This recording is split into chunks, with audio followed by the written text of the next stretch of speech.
ethical requirements.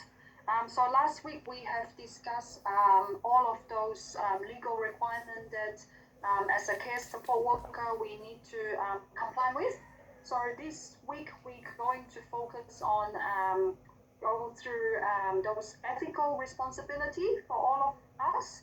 And also, I mentioned last week, I do prepare some scenarios and case study for you guys to do a group discussions. Hopefully that will help you to understanding more of those legal and ethical consideration. All right. So today's class is more for you to focus on doing the case study in a group. All right.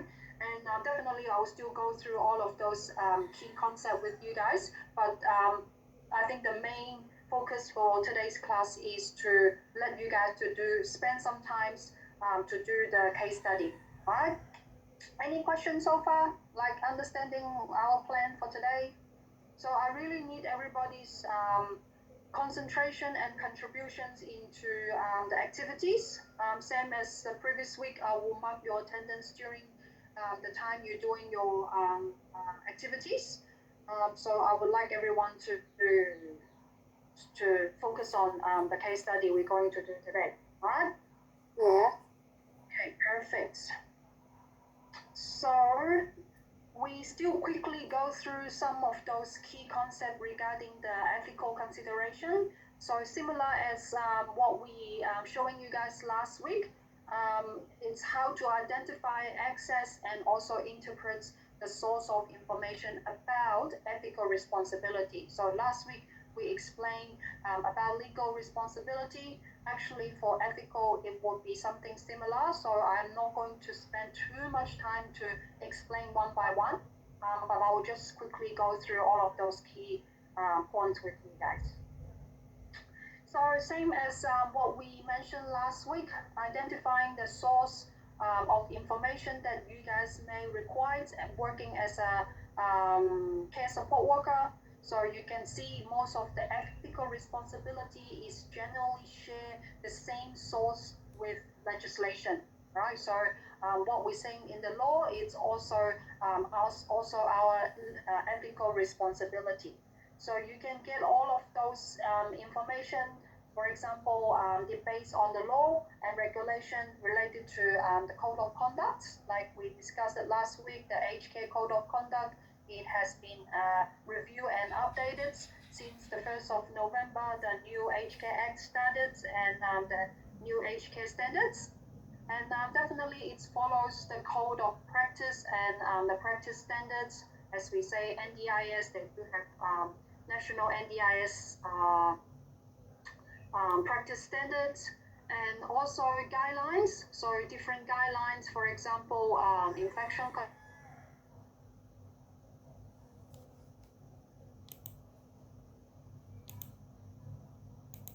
management, all of those, they do have different guidelines. Yeah. And the organization, definitely, they do have policy and procedure for all of us to follow. That is including the legal and ethical responsibility and protocols as well. So definitely, you guys do need to access to those sources. As same as last week we mentioned, you guys can go to the government's website to go and access to those informations. And also, I think for all of us, it is good for you to subscribe the Aged Care Quality and Safety Commission's website and also the NDIS Safeguards Commission's website as well. So those two websites will give you most of the legal and ethical information that we required.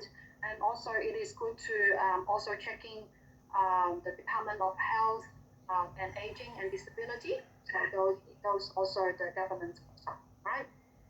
So you will get all of those informations, and definitely your organization policy and procedure that is also aligned with the legislation, right? And definitely after we access those information or the source of information, you do need to be aware what is that applies, what does that mean that applies to our jobs. So in the ethical principles, is listed, all of those is listed on this screen for you to understand each of them. So these are the common ethical principle in the legislation and also the source of information. I think all of them we have discussed it last week as well. Something like child safety, protections your client's safety, respect, human dignity, transparency, integrity, honesty. Like if you make any mistakes, apologize to your clients or the family member.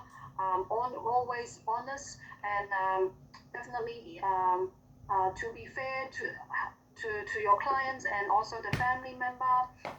Also social inclusion, right? That is including about people with disability. Always encourage them to participate in any social activities, right?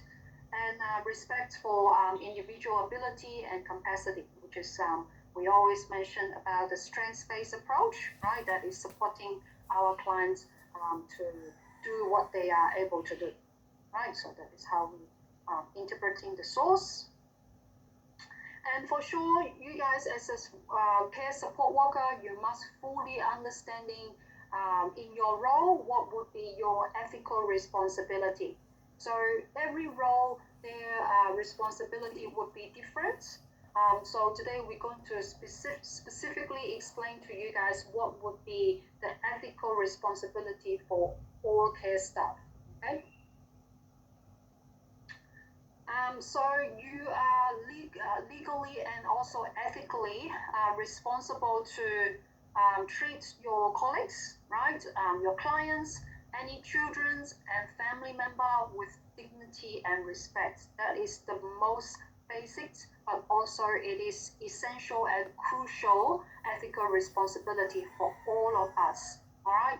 So it's not only for your clients, it's including your colleagues, your teammates, your managers, your co-workers, and also definitely the clients or any children visiting your aged care facility, and also the family member. Okay, always dignity and respect. And also in the table, I show you some of the particular scope that you do need to perform, but also it's showing you how do we using those to putting into the practice. So for example, if it's the client care and interactions, like when you're talking to your clients, when you're supporting your clients, you do need to protect your client's best interests, all right? And also respect your client's opinions in decision, no discrimination, keeping your client's information confidential, right? So you can see keeping information confidential, it is ethical principles, ethical responsibility, but definitely that would be a legal responsibility as well, right? And the following, when we're communicating with the client's family member, so we do need to also show our respect to the family role. They do also making some decisions on behalf of our clients, and we always encourage the family member to get involved and participate into our client's care, right? So family member, they can emotionally support our clients. They may taking our clients for medical appointments, or they would participate or attending some clients meeting, etc. So that is part of the communications and also the care the family member supports our clients. And also acknowledge the diversity of the family member, right? Always please make sure we are avoiding gossiping or sharing any private details. That is including you as the support worker not to sharing your private details or about your families or about your friends, the private problem. Avoid sharing that to the family member or the client as well, right? That is part of the ethical responsibility. You may think, oh, that's my private issue. If I'm happy to share with anybody, that's my right, but that is definitely showing you are not quite professionals. As we mentioned, you do need to understanding your role. The client is here to receiving the care and support from you, it's not professional, and it's not good for you to sharing or gossiping anything about the family, about the client's family member, or about your own own details, right? And also, if there's any programs development for our clients, so make sure we want to increase our clients' level of participation. As we have mentioned, they are not just passively observing what others doing. We want them to actively get engaged and be inclusive to any program, right? And we want to make sure those programs and the participation are fair to all of our clients, and based on the programs on proper research and evaluation. So that is part of your ethical responsibility before we arranging any programs or activity for our clients. You guys do need to do a lot of research to make sure that it's suitable for your clients, and after a certain period of time, we need to do some evaluation. Make sure that it's meeting our clients' goals, needs, and preferences, right? And also for more ethical responsibility, that is including proper supervisions of employee, that is more about our supervisor, and also our management team, right? So they are ethically responsible to support all of the care staff, to make sure they are addressing any unethical behaviors. That's why it is important for you guys to report any unethical behavior or any breaches of legal and ethical requirements, right? And they are responsible to use any constructive feedback rather than criticizing a particular person, right? And they also need to managing any daily operations. So your manager, they should be aware about collecting evidence. They do need to do some research, investigation, and also your managers, they are taking the accountability for the outcomes, right? So if there's any complaints from the clients to the care support worker, or support worker to any other co-workers, so it's your manager's ethical responsibility to make sure they do all of those investigations and get back to the person who makes the complaint, right? So that is also including as a legal responsibility as well, all right? So that is quickly go through with you what will be the main ethical responsibility for all of us. And also, this probably is already familiar with you. We discussed it last week about the code of conduct. So as you are already aware, code of conduct, it would be a guideline for all of us to how to behave in our workplace, right? So here in the PowerPoint slide, I listed each of those ethical principles that related to the code of conduct. I think that will be also mentioned to you in the HK Code of Conduct we showing you last week. So something like non-discrimination, we have mentioned it many times, and also support for the clients for their best interests, right? Even though our clients may make some decision that involve some risks, it is our responsibility to inform our clients what could be the potential risks, what could be the potential consequences, or any risks the clients may encounter. So, but that is our client's decision, right? To decide whether they want to go ahead.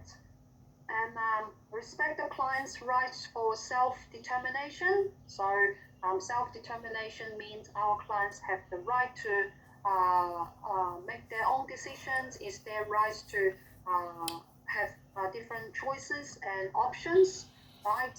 And we do need to also respect and acknowledge our clients' views, right? We encourage our clients to express themselves, regardless their expression. It's same as what you believe or not. We always need to respect our clients' view, right? we not to argue with our clients, but definitely we can provide some different, or we can provide some information to our clients. And definitely we do need to respect our clients' consent. That is their right to make a consent, and it's also a legal requirement for us. Before we doing anything, we must getting our clients' consent. Yeah, so which is the permission. It's including informed consent and uninformed consent, as we discussed it last week as well. Hopefully you guys do remember about the code of conduct we listed about related to aged care or also the implants. And following that, it's about the code of practice and also the practice standards. Here is showing you what would be the ethical principles. So definitely it is quite straightforward.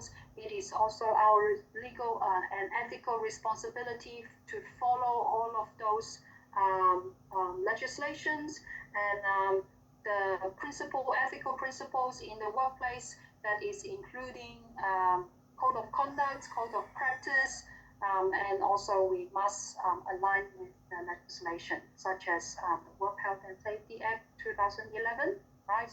This is one of the great examples of code of practice. And we do have continuing professional education, so that is also the legal requirements for all of us, especially for the registered nurses. But for care staff nowadays, we realize that it's also important to continuing provide education and training to all of you. So that is become a ethical responsibility for all of us to attend all of those training and developments provided from your supervisor or from your employer to all of you, right? It's based on different work role. Your employer should provide you the relevant training and education. And also don't forget, it would be your right to talk to your supervisor which parts or which area of the professional education you would like to have. Then I believe your supervisor will more than happy to provide you the relevance training that you required. Right? This is also your right, and also it's your ethical responsibility.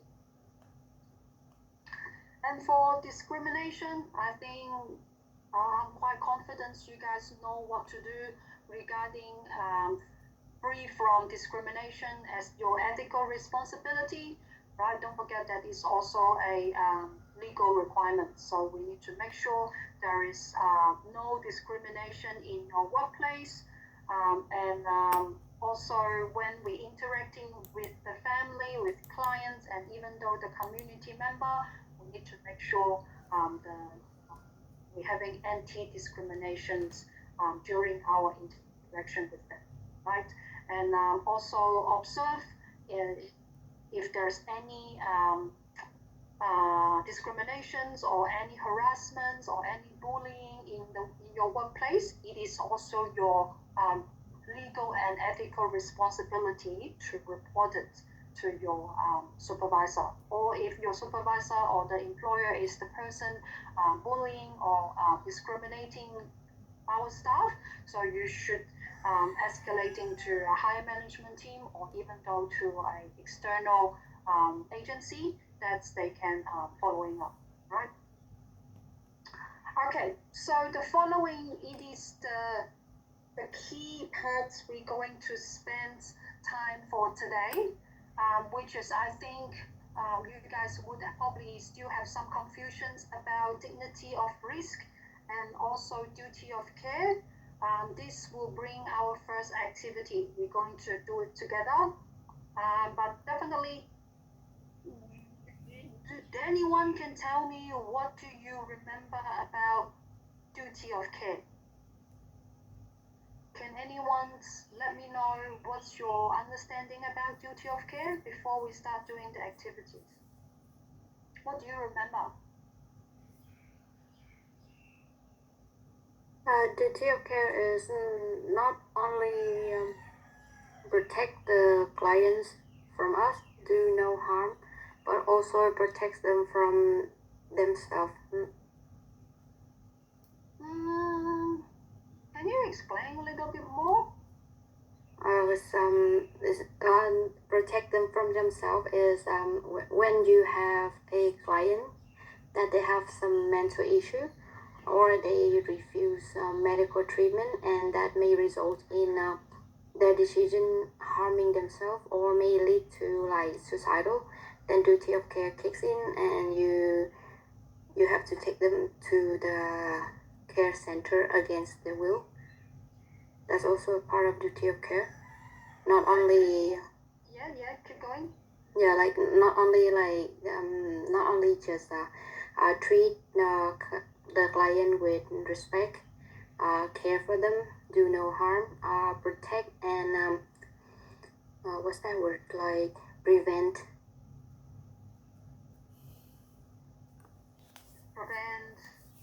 any incident or harassment or discrimination. Yep. So I think you getting around 90% of what duty of care is, but also we need to mention that don't forget duty of care is our legal obligations. As long as you providing care to a particular person, then you are holding a duty of care or you owning the duty of care of these clients. So what you do is you need to make sure the care and services you are providing to these clients, it is not causing any harm, okay, to or damage or injury to your clients. And definitely we due to the common law in Australia, we can't just allowing our clients to suicide or do any self-harm. Then definitely we need to take some actions to care about this client, but also for dignity of risks.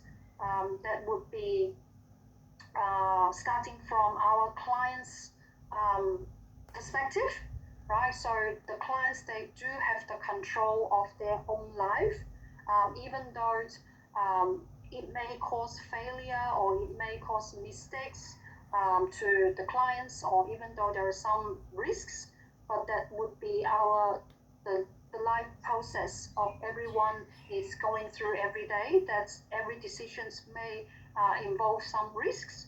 As long as those consequences and risks are not causing any serious and permanent disability or serious outcomes to the clients, we do definitely support our clients to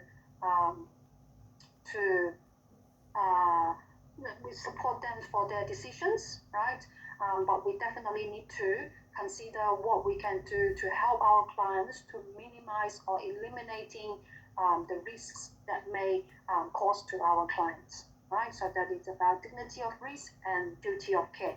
So as a support worker, firstly, we do need to consider about duty of care, and definitely we do need to respect our clients' dignity of risks. So now I'm going to show you guys, this is our first activity. I'm going to break that into 4 different groups, and each of the groups you would have your own scenario. So I'll give you guys probably 10 to 15 minutes to go through this scenario, having a discussion, and 1 or 2 person from the groups to tell me whether there has been a breach of duty of care. All right. So while I'm setting up the groups, you guys can read through all of those scenarios quickly. Then I'll put you guys into groups.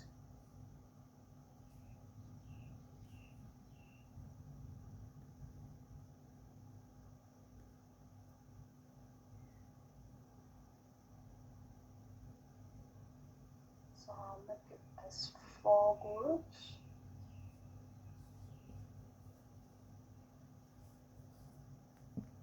So each group you would have around 7 students in one group. So you guys going to read through each of the scenario. So room 1, I have already divided 7 students into room 1. Room 1 is going to do scenario 1, and room 2 is scenario 2, and so on. All right. I'm going to open all of those rooms, so the students will automatically get into those rooms, and you can start your discussion. After that, after probably 10 to 15 minutes, I will close the room, and you guys are come back to discuss it together. Make sense? Yep. Okay. Yes. So you guys.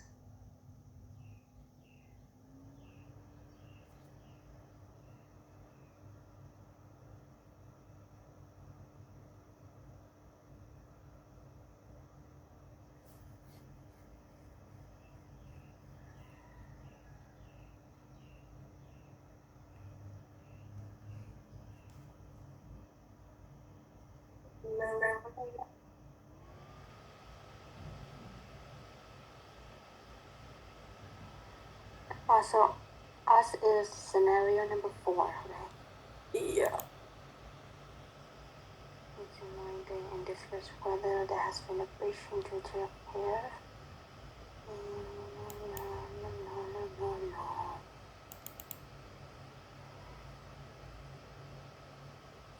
Your company, a person with support needs to regulate physical exercise class.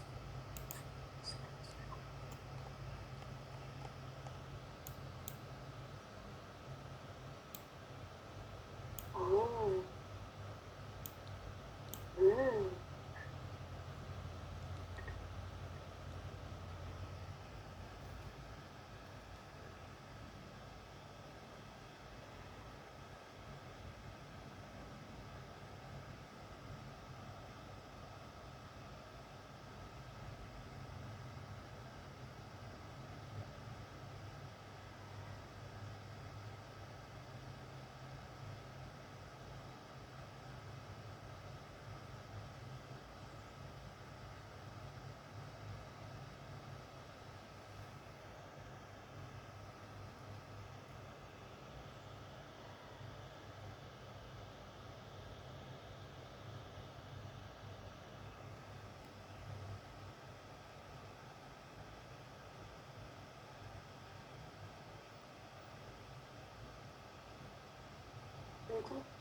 There is one way.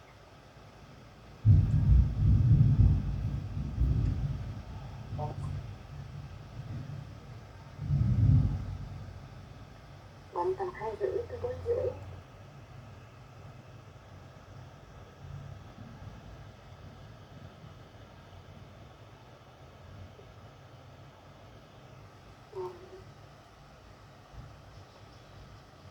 Hả? Mời là Miếu tiếp. Tôi biết ca.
each scenario, I want you to firstly think about if you own a duty of care to the person, right?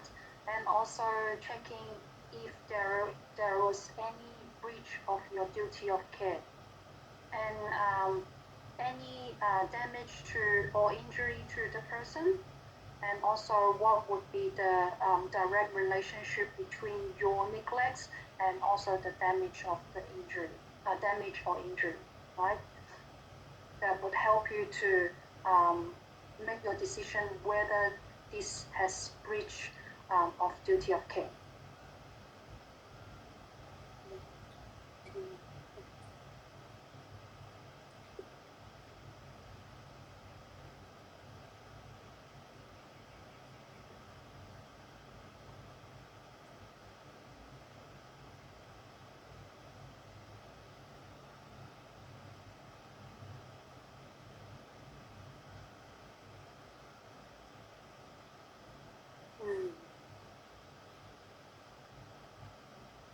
Okay, what is gonna be?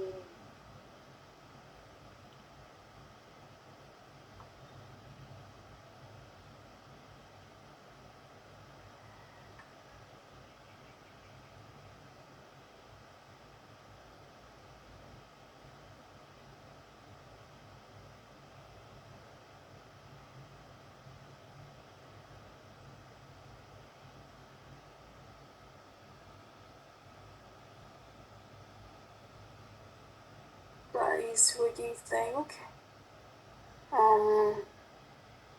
I search online, and the first point is do you own a duty of care to the person? Is yes, we own a duty of care to every client that we work with, but owning a duty of care doesn't mean that you can prevent all harm. So in this scenario, for the physical exercise class, we may not reach duty of care if the class is run by professionals, and because it says in the scenario is because the recommendations based on the experience in the past, so it is a positive experience, and if it's run by a professional, then you may not reach a duty of care.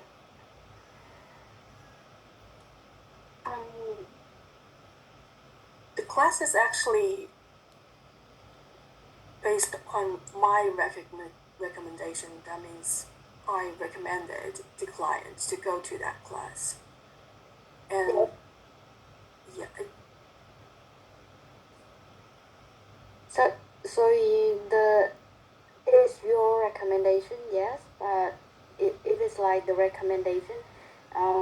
So it depends. If we're breaching a duty of care, then it depends. Like you recommend this class, but if the class is run by professional health professionals, or we ask his GP, his doctor, that if he can attend this class, and they say yes, then there's no breach of duty of care because you try to prevent doing any harm to him, and because this is something run by professionals, so it should not do any harm to him, but it did, and we cannot prevent everything, so you not breach a duty of care.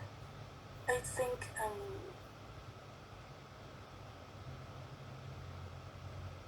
There are 3 more minutes. We are supposed to nominate a person from your, well, 1 or 2 people from your group to do a quick presentation to share with us about your discussion to the whole team. Right?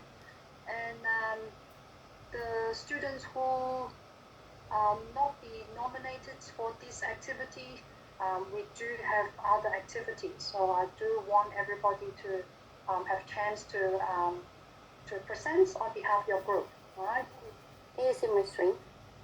Yeah, I can. I think there's only slide 2. No, I think we should do this based on our own understanding, and for sure there is a damage to the client, and then we are supposed to support the client in safely participating Yeah, their activities. so that's what I was thinking. Duty of care is like you have to ensure the client's safety, right? But I there's mean, he's already suing the place, and there was already a damage to him. So I think, yeah, but you don't have enough information in this scenario to say that you push him to do the exercise. It just said that you recommend him. So if we just recommend and the client say, okay, you have a positive experience and I should try that. So it's like you're not pushing him to do something that harm him. So it's not breaching. It's just like you lack of what to say, lack of responsibility. Like we didn't thoroughly check if it's safe, or we didn't check with his doctor firsthand. If we didn't check with his doctor firsthand before getting him to the class, I think yes, it breached. But it didn't say so in the scenario. It didn't give you the information like you pushed the client or you didn't talk with his GP. If you didn't talk with the GP before you get him to the class, you breach because you didn't do all the prevention. But if you did Final and he still minutes, have then the room will be closed. like if you did all the consultation and then he joined and then he has injured, then it's not your fault. sorry, I do agree with what you said. The scenario didn't give us enough information, but it gave us 4 conditions. If you can look up, is that we do owe a duty of care to the person, and there was already a breach of duty of care. All we need to do is to find what was the breach of duty of care, and what was the damage, and what was the direct relationship between my negligence and damage. Sorry. We need to Yeah. find out what it is. Yeah, because I read it and I think like you need to think like if you breach all these 4. So yeah, if it is like all these 4 criteria is like the base, then yeah, we did. Yeah. Sorry. No, you're right. You're fine. That's the whole point of this discussion. Yeah. Then it's like I think scenario 4 is like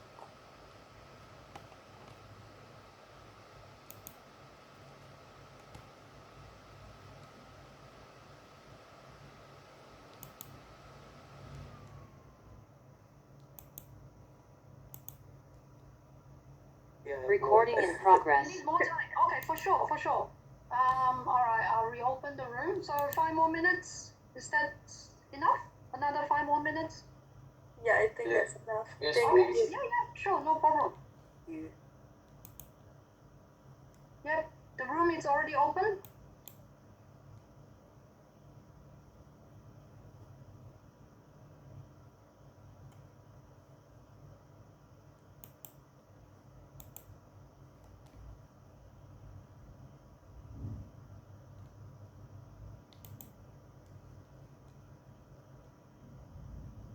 so. Yeah. Hello.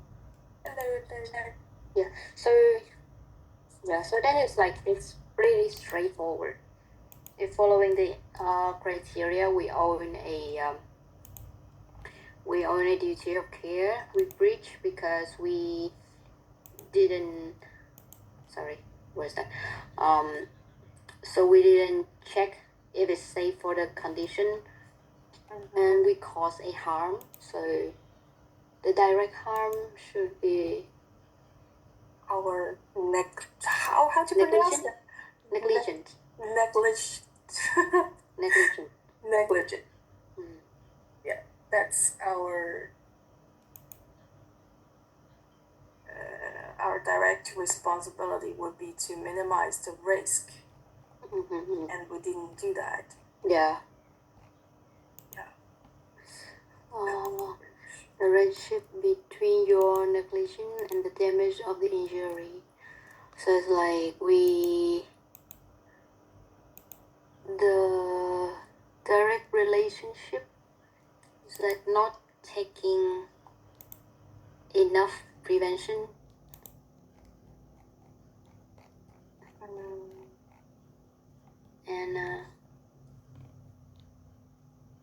And did not what do you say, the safety, what was the word that you used? I think it's us not doing enough research in the exercise, and that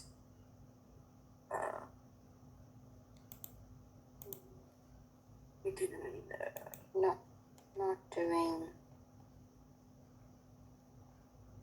enough research, like maybe like gave opinions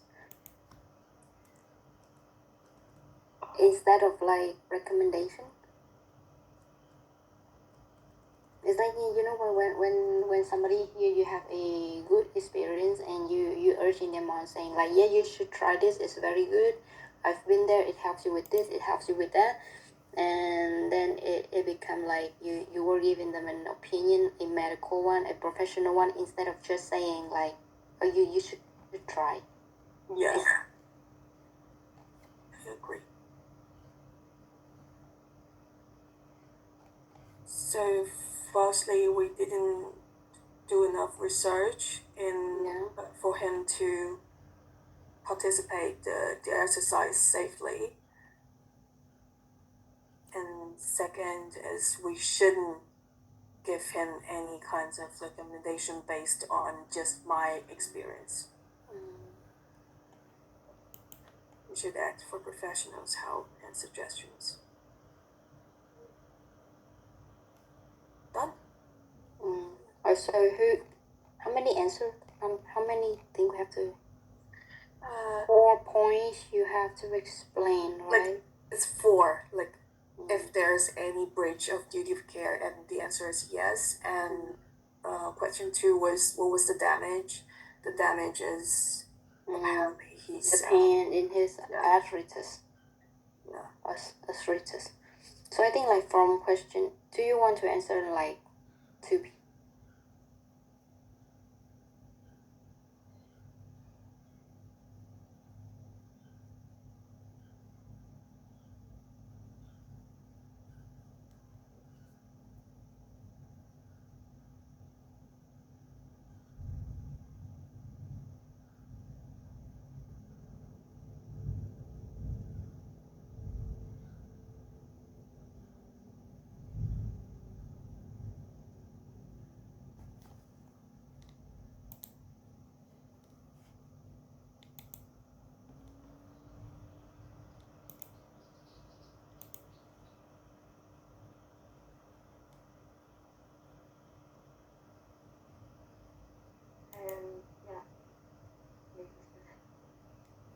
Do you want to do the presentation, or? Please, just 1% presentation. Yeah, I think because I have no problem, like, because she knows that me and Young, we usually answer, so we don't have to worry so much about the attendance. So if you want to do the presentation so that she can count your attendance, I have no problem with that.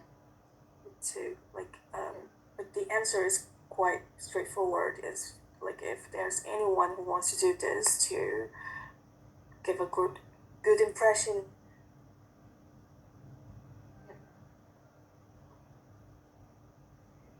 Yeah, so anyone? Lily, you gonna do that, or anybody else?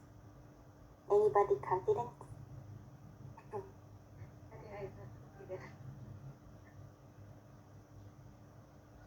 We can write down the answers, like not doing enough research. And so just in case she's missing any points, Young, do you mind to like adding up? Yeah, the first question. I mean, like, I think she knows all the from 1 to 4. But when she's giving out the answers, and if we notice that she's missing something, do you mind to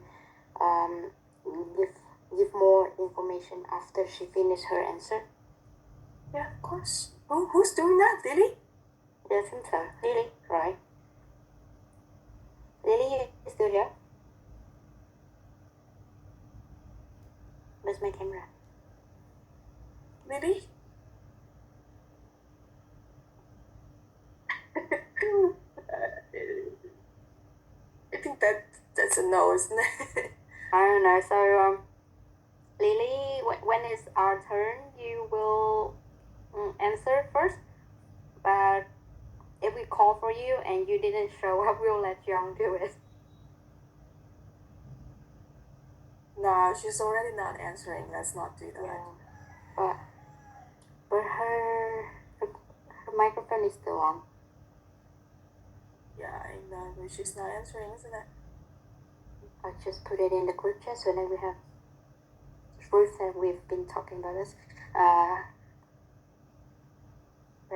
Presentation.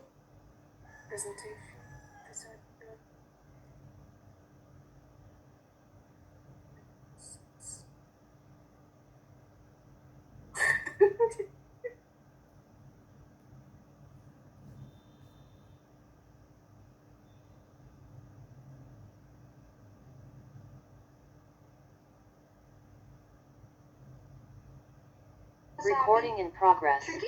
Difficult? No, it was alright. It's It's alright? tricky to decide who to. Oh, to do the presentation. Oh, Yeah. alrighty. As I said, everyone should have the opportunity to speak, right? So if you are nominating for this activity, we still got a couple more. So everyone would have the opportunity. Alright, for scenario 1, from group 1, who will be the person to briefly just explain to the whole class what is your scenario, and then tell us what's your discussion from group 1? Alright, can I go, please? Darwin, yes, thank you. So, should I read through this scenario Yeah, first? up to you. You can summarize it, or you can read through the scenario to the class. Alright, so as a duty care worker, we are assigned to vacuum and also mopping the floor. But we have the client who are unable to move freely. He need or she need an assistant to go to toilet or anything, his daily basic needs. And also on this scenario, we only mention about tell them without really take a proper measure, like put any sign or a blockage to the area where it's wet and full of potential harm or risk. So we didn't do that, so we reached the neglect. So the first one, do you think you own a duty of care to this person? Yes, for sure, because he or she is our client, so we have a duty to take care of ourselves and also environment or people surrounding the area and also the clients. Okay. And do you think in this scenario, the staff breach the duty of care to this person? Yes, of course. I think because they didn't really take serious measurement, like breach it properly. Even he or she already told about it, but still there's still potential.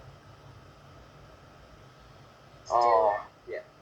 potentials for For fall, trip, or even injury. okay, yeah. So you think this person's having damage or injury? I think they will be presented by another person. I mean, okay. yeah. Sure. Who is the following person? Yeah, yes. For yeah, Join us. Keep going. the person felt that's injury. Yeah, That's correct. injury. Yeah, for sure. And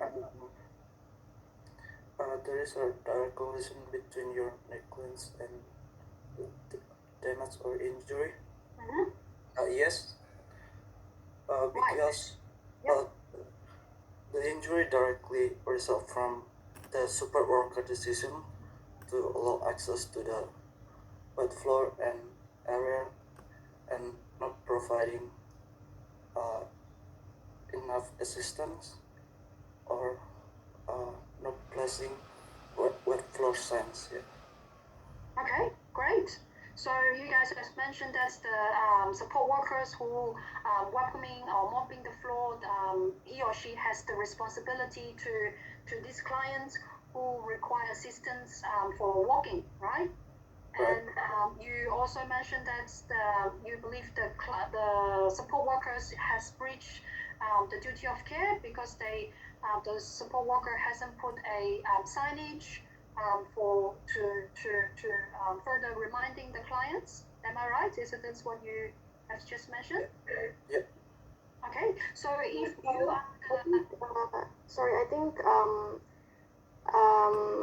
it will be the negligence is like because the person that already vacuuming the rooms and mopping already warned people.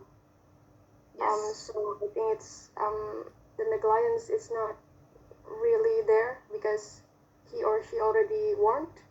So but- you guys have an argument in your group. Yeah, it's some things, yeah. So yeah, I mean for the negligence, just for my opinion as well, it's not really there because the people that been vacuuming the rooms and mopping itself already warned the people, and then but for the person that already fall because of the vacuuming and mopping, it will be like he or she fell, so it's because of the breach of duty of care, and then it can be So get injured for the person itself. So Yenda, do you think this staff has breached the duty of care or not?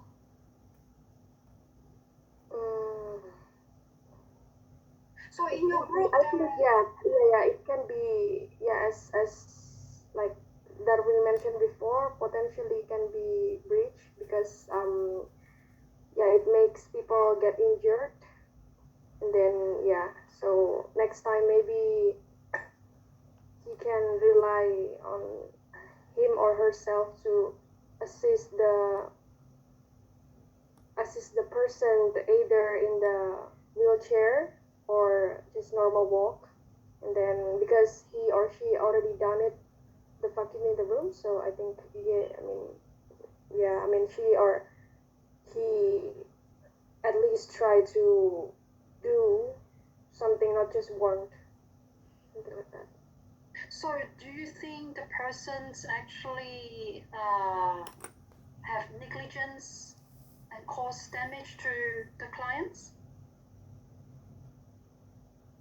Injury to the person for negligence, I think the person because you believe the staff has already warned the client, so he doesn't hold the responsibility for negligence. Is it that's what you mean? Yeah, I think so. For the first thing she or he did good, like what he did, it's good. But for like the next step, maybe to prevent anybody's fall again, maybe she or he just can assist the people. Okay. So in your group, there are 6 or 7 students in your group. How many of you believe that it's breached the duty of care, and also there is a direct relationship between the negligence and the damage caused to the clients? Can you put your hands up or let me know, or turn your camera on, or turn your audio speakers on, so I can see how many of you believe that it's has breached the duty of care and also have a direct relationship between the negligence and the damage. Except Yenda, I have already heard from Yenda. How about others? Yep, so Joanna's belief, yep. And Janice and Christian. So can I say the majority of the students in this group is believed that is causing it's breached the duty of care, and also there is a direct relationship between the negligence Am I right? You agree with this? Yes. Yep, we agree to disagree. Yes, you guys are correct. So even though the staff has warned the client, but he or she, the staff, still having the responsibility to make sure the environment is safe. You can't say, oh, I already warned you and you're still trying to get up and bad luck, it's your fault. No, we're still holding the responsibility. So in the future, any of you Christian or Darwin in your group, can you share with us in the future if you are the staff during the vacuuming and you see there is a client trying to stand up from the wheelchair and try to walk in a slippery surface in the kitchen, what would you do? So is it after or before we do the mopping? I mean, so we need to Yes, before, after, yeah. or even though when you are doing vacuuming, you see your clients trying to come into the kitchen and trying to standing up, what would you do? For me, if it before, I think I will assist him first, like what he need, like within 1 or 2 hours in advance, so he doesn't need to walk into the kitchen or around the area that I do vacuum or mopping. So therefore, I already prevent him to have a mobility to go there. So that's the first thing I think I do, like right before I do the mopping and vacuuming. And meanwhile, I do the vacuum and mopping. I think I will put signage if I have them or barricade tape. Yeah, that's what I think. How about if your client doesn't understand the signage? Let's say they're living with dementia. They are not recognizing the signage, and even though you are verbally warning the clients if the floor is wet, but they get lost, they don't understand, and they're still trying to get up. So what else? Any other strategies you would implement? So I'm probably using a text message to show him that what I intend to do, and also tell my supervisor, because we are working in team, right? When we do our job on client house, right? So yeah, I think double check with the supervisor. I tell him, but I'm not sure if he get it or not. But can you please help me if he want to go there or anything else? I think at this stage, most of the time, what's happening in your client's home or even though in the residential aged care home, if that would be the case, if that would be the case, definitely the first thing you need to do is to make sure your client's safety. So put down your vacuuming machines or whatever, go to support your clients, help your client to sit down, call your teammate, call your supervisor and ask for help. All right, if you are the only ones, then definitely you do require some assistance. For example, they can bring in the clients back to their room to using bathroom or support whatever the clients needs. But the first thing is to make sure your client's safety. Warning, and even though putting the signage that's correct, that is really essential to do. But even though you're putting on those signage and warning, it is not the only thing we can do to make sure our client's safety. So that in this case, that is definitely it's breaching the duty of care, and it causes damage or injury to the clients because the clients would likely had a fall and would easily causing even a bruise or even a skin cut or whatever the damage. And there is a direct relationship regarding negligence is because of the force. The fall was a direct result causing by the wet floor or slippery floor that is caused by the staff who was responsible for mopping or vacuuming. All right, so but I think that is a good study for you guys to start thinking about in this scenario. Excellent. Thank you for room 1. Well done. Room 2. For scenario 2. It's me, Vincent. I'm gonna do it. Is that right? Thank you, Vincent. Yep, please go ahead. Just briefly explain to other students about your scenario first before you start explaining. Okay, so in our scenario, we are busy organizing a drama performance. So it kind of involves the person with disability. So there's one of them like wandering around, and we didn't notice them. They just wander off and gone and over to the nearby oval. So that person also got harmed. So that's basically the briefly scenario. You haven't mentioned that the clients actually got sexually assaulted. Oh yeah, I'm sorry. Yeah, she got sexually assaulted while at the oval as well. Yeah. And the police are calling, and so we are wondering like we fail or not on our duty of care. Okay. So what do you think in this scenario? In this scenario, yeah, there has been a breach of duty of care. We are responsible for supervising people with disability, so for sure we owe a duty of care. We fail to supervise them, so to ensure their safety during the rehearsal, we owe the duty of care as well. So we failed to notice that one person had wandered away, which is a breach of our duty as well. Mm-hmm. And then that person suffered harm as well because of the sexual assault. And there's a direct link between our lack of supervision and the injury as well. And then the negligence has occurred. So this situation represents a clear breach of our duty of care. Yep. Anything else to add on from your group? That's from me. Okay. So I think this scenario is quite clear and straightforward.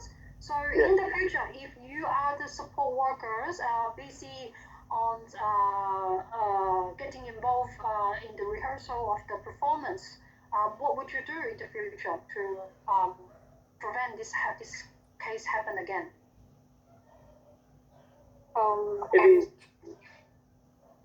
Evelyn. Yep. Any of the students from your group? Yeah, I'll let them.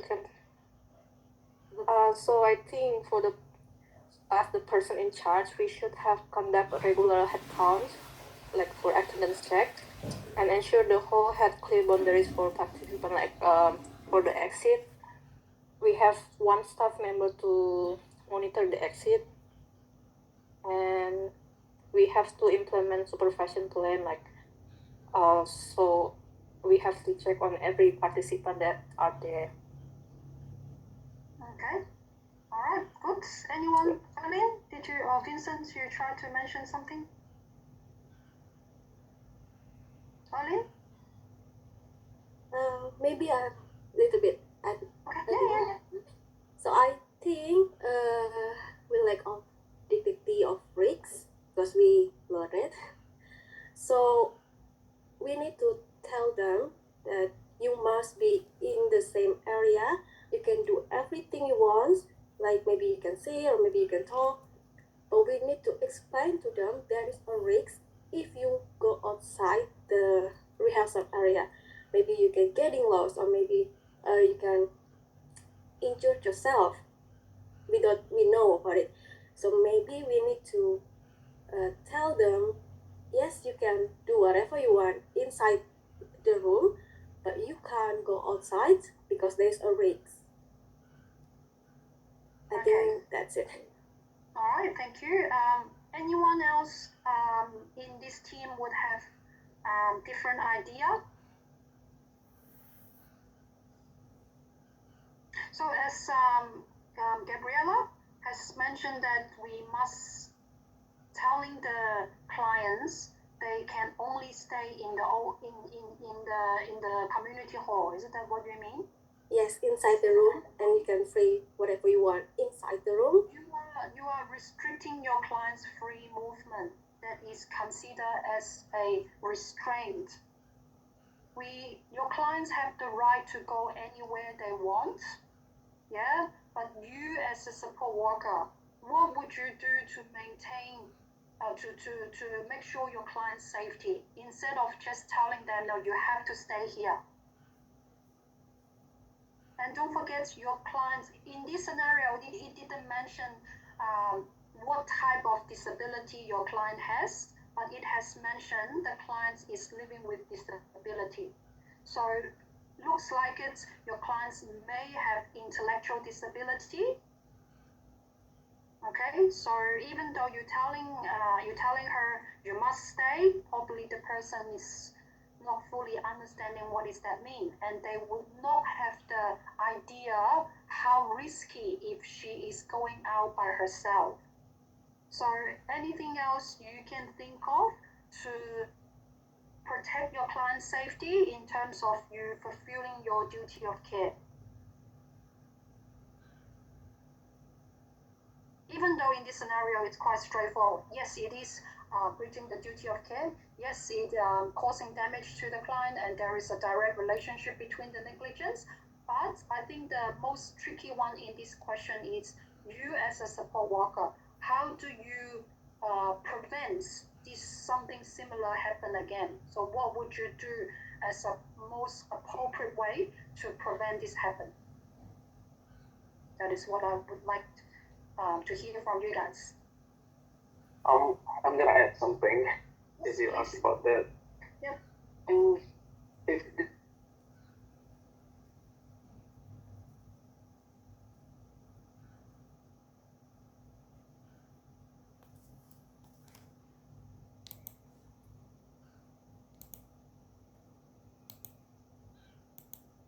herself, he was just look after the clients. Although he has a lead roles in the what's it called, the performance thing, the drama performance. So make sure we have one person in charge to have look after the client. That's their main job. That's it. Right. So I think in this case, as a support workers, you should know what is your primary role and responsibility. I think your main responsibility is not for the rehearsal, even though probably someone may asking you to participate or get involved into the rehearsal. But don't forget, you are paid to support and look after your clients. So your clients would be your primary priority.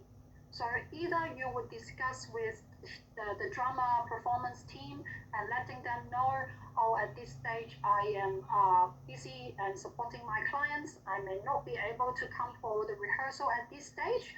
Can we rearrange the time? Or make sure you're taking your clients back to a safe area, like you say, getting somebody else to support your clients. But I think don't forget, you holding your duty of care. You are not just expecting someone else to look after your clients, then you're going for the rehearsal. I think the best way it would be adjust the time for the rehearsal, or getting somebody else to do the rehearsal, and our primary focus is with the clients. Or even we're taking the clients back home, or in a safety area, or we get somebody else, other carer to look after this client, then you can come back to it. Yes, Vincent or Leo, you trying to mention something? No. And don't forget, definitely your clients, it's claimed that even though the clients may have intellectual disability or any other type of disability, if your clients mention they have been sexually assaulted, what do you think you need to do? As we mentioned about the legal and ethical responsibility. Mandatory reporting. Yeah, mandatory reporting. Excellent. Yeah, so call the police, let your supervisor know, report it to the commissions, for sure. All right, excellent. Thank you, group 2. Group 3, scenario 3. Any students from this group? Yep, I will do for the scenario 3. Yes, so the please. scenario 3 is about we are driving our clients to have an appointment, and we always drive carefully and help them get in and out of the car. But one day, when we reach our destination, we got distracted by a car horn, and then failed to notice that one of our passenger has put out his hands and asked for assistance to get out of the car, and the person falls onto the road and then suffered severe bruising. But it's not a long-term damage, but the person is angry and about to threatening us to sue us and for the pain and suffering. So based on our discussion, we decided it's a breach of our duty of care, because one of our duties is make sure the people is safe and make sure their safety whenever we transport them to have the appointment. And there is a damage, of course, because the person have a severe bruising, but because of our distracted by the car horn, we should not to distracted, and we have to make sure there's safety. What we can do is maybe we can warn them to sit in the car first until we get out and get them out from the car safety, because in the road is so many hazard. Maybe that's from us. Maybe the others can at some point. Yeah, excellent. Thank you. How to pronounce Hermanto? Is it? Yes, Hermanto. Yeah, excellent. Thank you. Anything else to add on from your team?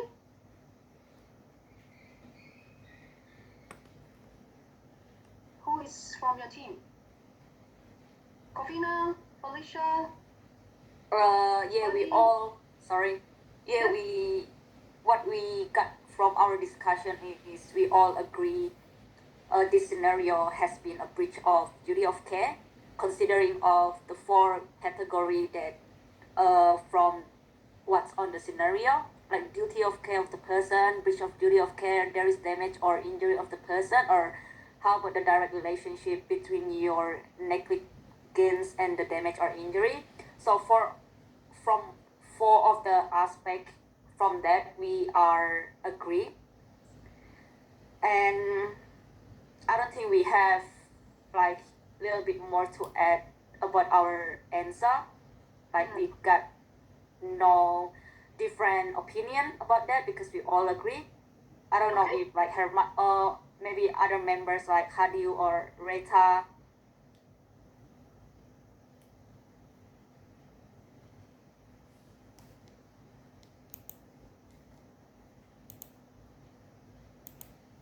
How would you do it better next time for this scenario? Yeah, can I have my question? About like what if in the future I'm being the support worker and I have in that situation, and then for me in the future when I'm driving I will stay more focused and make sure to help passengers safely get in or get out from the car, and I will avoid any distraction and always check that the passengers are ready and supported before moving, like make sure they all okay, and then I can like either drive away my car, or like if they still not ready I need to like real